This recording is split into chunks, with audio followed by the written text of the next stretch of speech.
Boa tarde a todos. Nosso grupo de microbiologia é composto pela Elisandra, Laura Vicente, Leonardo e Marlon. O nosso tema é sobre a bactéria Staphylococcus aureus e o artigo escolhido pelo grupo foi o nomeado Staphylococcus aureus e as infecções hospitalares, revisão de literatura, da revista Uningar Review. Primeiramente, iremos iniciar a apresentação esclarecendo o termo infecção hospitalar.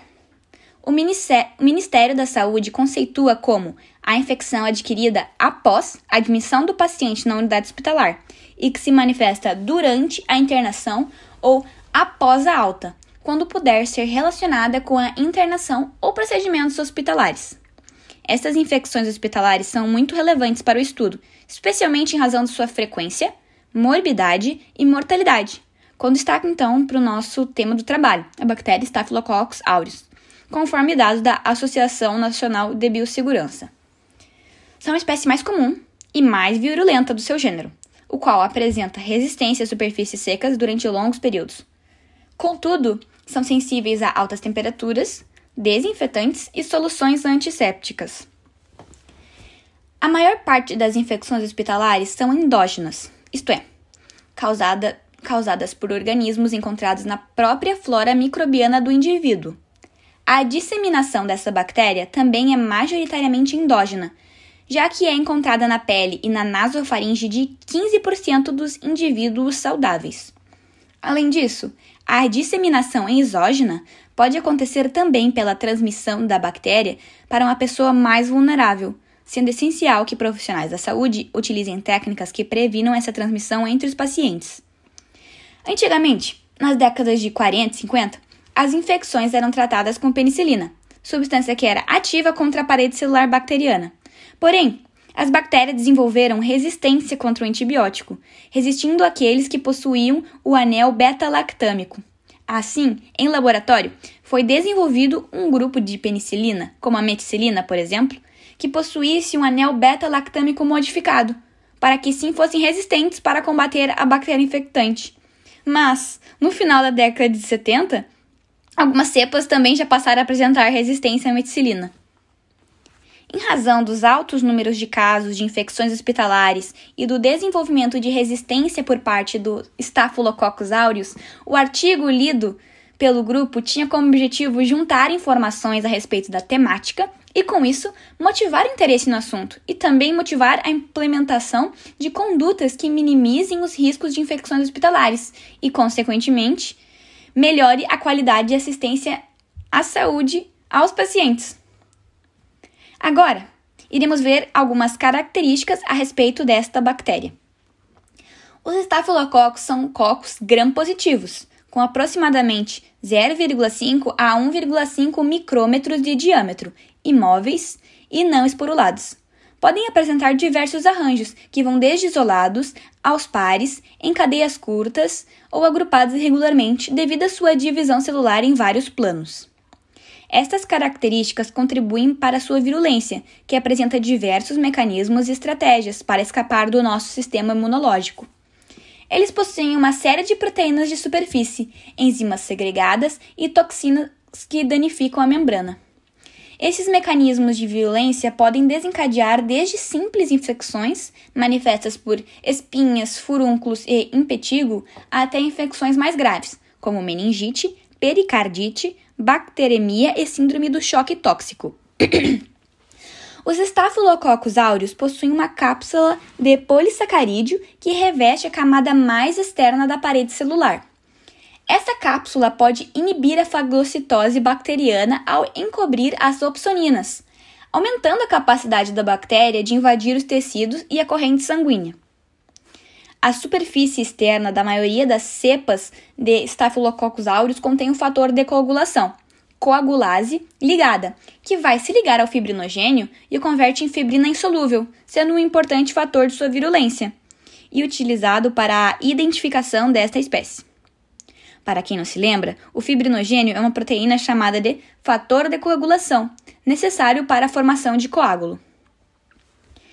A aderência dessas bactérias no hospedeiro se dá por meio das adesinas, moléculas que fazem parte da estrutura gelatinosa do glicocálix e que se ligam a receptores químicos encontrados na superfície de células epiteliais.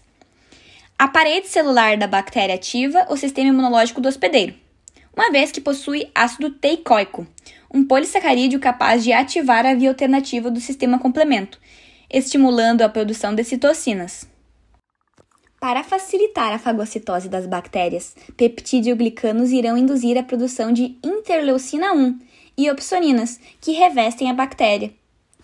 A proteína A irá contribuir para a geração de efeitos anticomplementares, quimiotáticos, antifagocitários, com liberação de estaminas, reações de hipersensibilidade, lesão plaquetária e utilizada como teste de identificação específica da bactéria.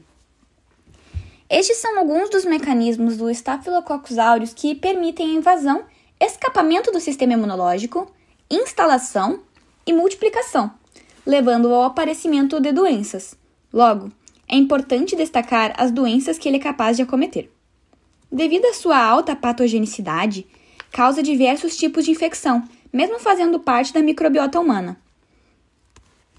Algumas delas são endocardites, pneumonias e septicemias. Logo, feridas médicas, escaras e locais de saída de dispositivos médicos oportunizarão a infecção. A colonização nasal possibilita mais facilmente a contaminação das próprias mãos, se tornando um carreador de bactérias. Para a epidemiologia, o portador assintomático é um fator de risco muito importante. Nos hospitais, a internação por longos períodos é um fator determinante para o surgimento desta infecção. Também são encontrados casos de infecções graves na comunidade, sobretudo nos casos onde exista uma doença de base grave, como diabetes ou ainda devido ao uso descontrolado de antimicrobianos. Algumas das doenças provocadas são em razão das toxinas produzidas pelas bactérias, como é o caso de intoxicação alimentar, síndrome da pele escaldada e a síndrome do choque tóxico.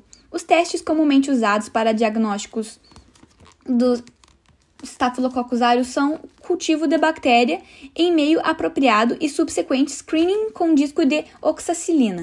Entretanto, o uso de bactérias moleculares é considerado mais rápido e sensível. A utilização da reação em cadeia pela polimerase tem sido utilizada com sucesso para o diagnóstico através da análise de genes bacterianos. Os estafilococos possuem defesas contra algumas drogas, e cepas mais comuns encontradas em hospitais têm múltipla resistência, o que limita as opções terapêuticas e prolonga o tempo de tratamento. Adquiriram um plasmídio que codifica uma penicilinase, beta-lactamase, enzima que ativa o antibiótico por hidrólise do anel beta-lactâmico. Diante disso, foi desenvolvido em laboratório um grupo de drogas resistentes à beta-lactamase, como a nafcilina, oxacilina e meticilina. Com o aumento do número de infecções hospitalares causadas por estafilococos resistentes à meticilina, aumenta também o uso de vancomicina, que é muitas vezes considerado a última arma contra essas cepas. O uso deste medicamento foi difundido após 1980, e o aumento da pressão seletiva levou ao isolamento, em 1997, da primeira cepa de Staphylococcus aureus resistente à vancomicina no Japão, e em 2000 no Brasil. Essa cepa possuía o gene VAN-A. Os mecanismos de obtenção de resistência podem ser classificados em dois grupos: mutação em um gene no cromossomo bacteriano ou aquisição de um gene de resistência de outro micro-organismo, através de transdução, transformação ou conjugação. O intercâmbio comercial e as viagens internacionais também têm participação no desenvolvimento da resistência.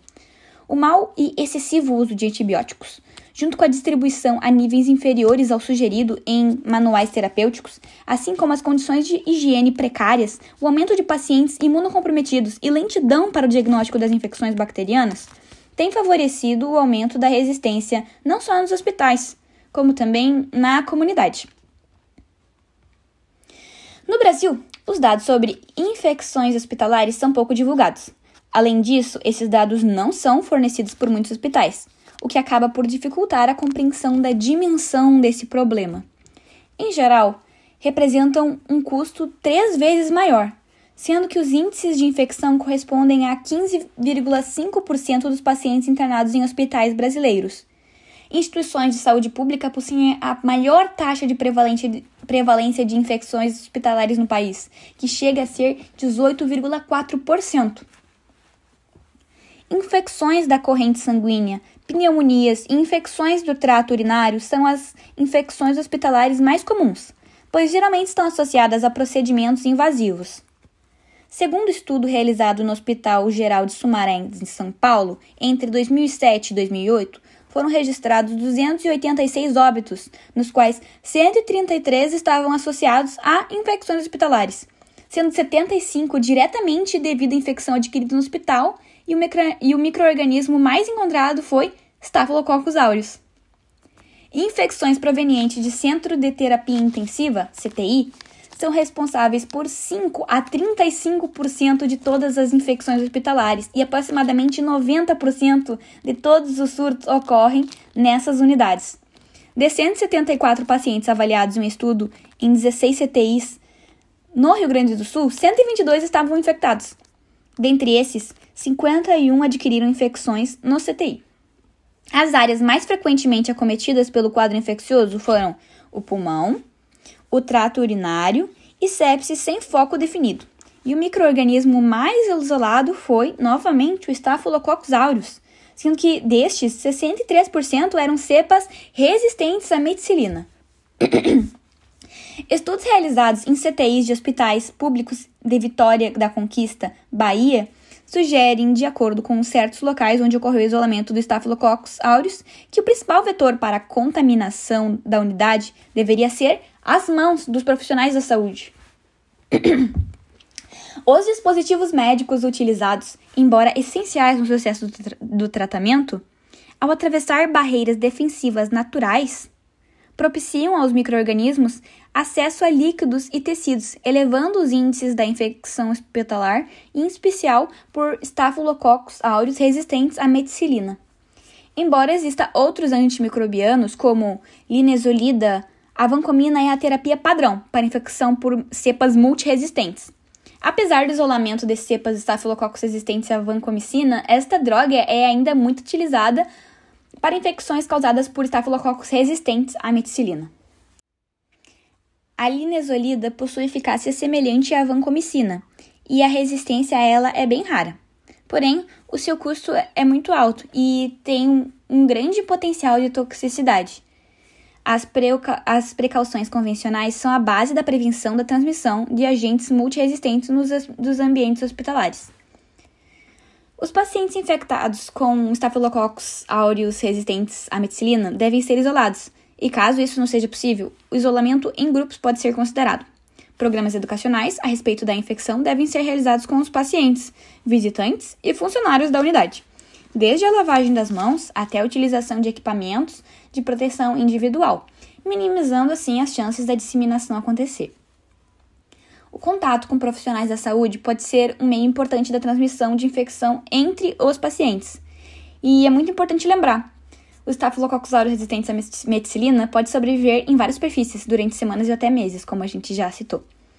Então, é importante ressaltar o custo econômico relacionado à disseminação dessas cepas existentes, pois há uma tendência de prolongar a permanência do paciente no hospital em 40% e aumentar o custo do tratamento em pelo menos 32%, como a gente já disse, em quase 3 vezes.